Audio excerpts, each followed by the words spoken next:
দেব-শুভশ্রীর জুটি আবারও বড় পর্দায় ফিরেছে দীর্ঘ ৯ বছর পর। কৌশিক গাঙ্গুলির পরিচালিত ছবি ধূমকেতু মুক্তি পেয়েছে গত ১৪ই আগস্ট। মুক্তির পর থেকেই প্রেক্ষাপটে চলছে হাউসফুল শো। দর্শকদের ভিড় আর বক্স অফিসের সাফল্য ছবিটি ইতোমধ্যেই আলোচনার শীর্ষে। দর্শকদের উচ্ছ্বাস দেখে পরিষ্কার, দেব এবং শুভশ্রীর জনপ্রিয়তা এখনও অটুট।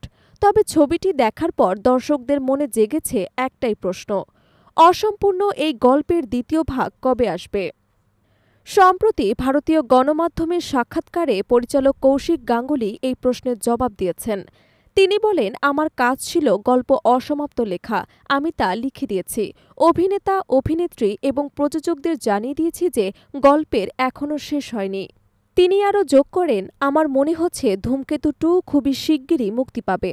মানুষের এত ভালোবাসা আর ছবির সাফল্য দেখে মনে হচ্ছে না এটি আটকে রাখা সম্ভব হবে।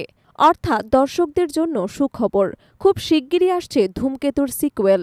প্রসঙ্গত, ছবিতে দেব এবং শুভশ্রীর পাশাপাশি রুদ্রনীল ঘোষও বিশেষভাবে নজর কেড়েছেন।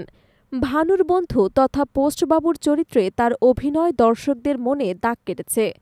অনেকের মতে রুদ্রনীল ছাড়া এই চরিত্রকে এত সুন্দরভাবে ফুটিয়ে তোলা সম্ভব ছিল না।